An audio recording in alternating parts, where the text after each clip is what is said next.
To what extent do you feel we may be paranoid or wrong about the breaking India forces, or are we being most realistic?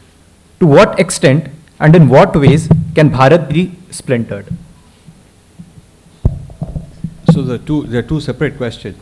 The first one, are we being paranoid? I think when the first Breaking India book came out a dozen years ago, people asked that question. They no longer ask, because the evidence of breaking India forces all over. People accept it now. In fact, it's created a huge awareness, whether it is this farmer riot, or whether it is this thing against Article 370.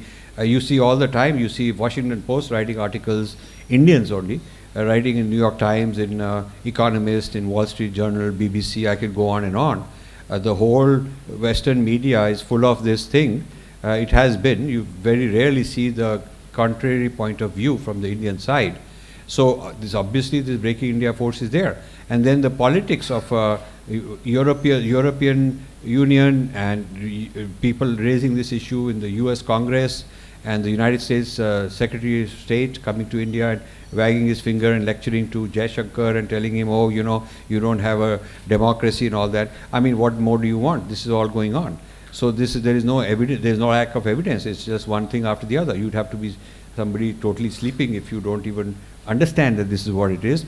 Because this is the breaking India forces we're talking about. We're not talking about breaking India in the sense of tanks and military planes dropping bombs. We're talking about ideological breaking India. We're talking about discourse. The narrative is an anti-narrative.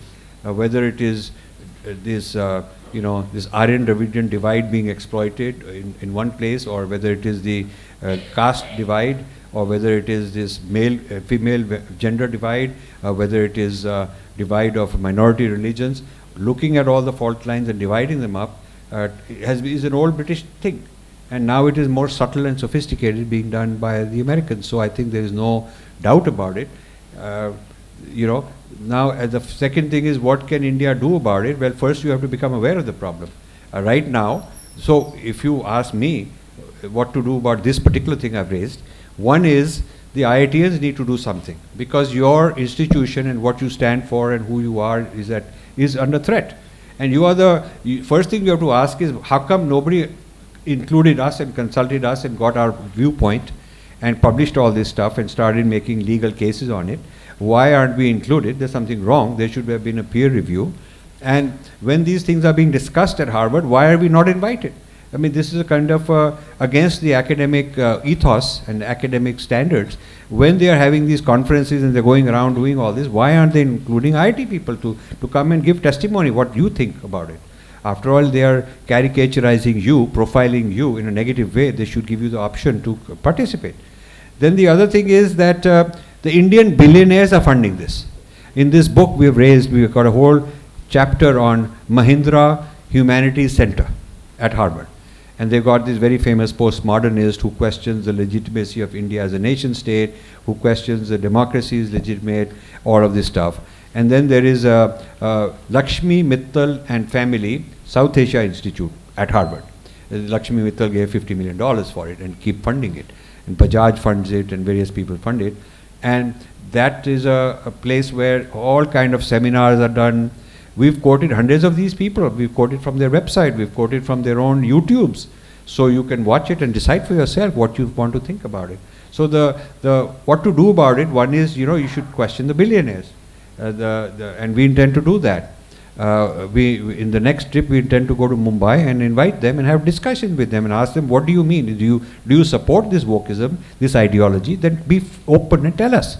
On the one hand, you are this Desh Bhakt and you're getting this Padma Award and all this stuff. On the other hand, you're using your money to do things which are not very good for the country. Why are you doing both? Why are you double-faced or something?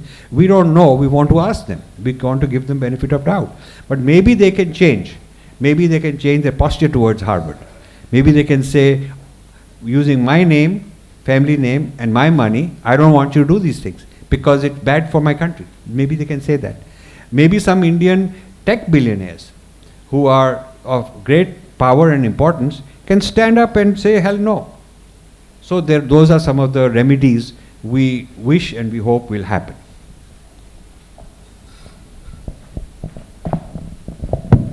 I also think there's just so much evidence. I don't think it's breaking India, it's sort of partially broken India.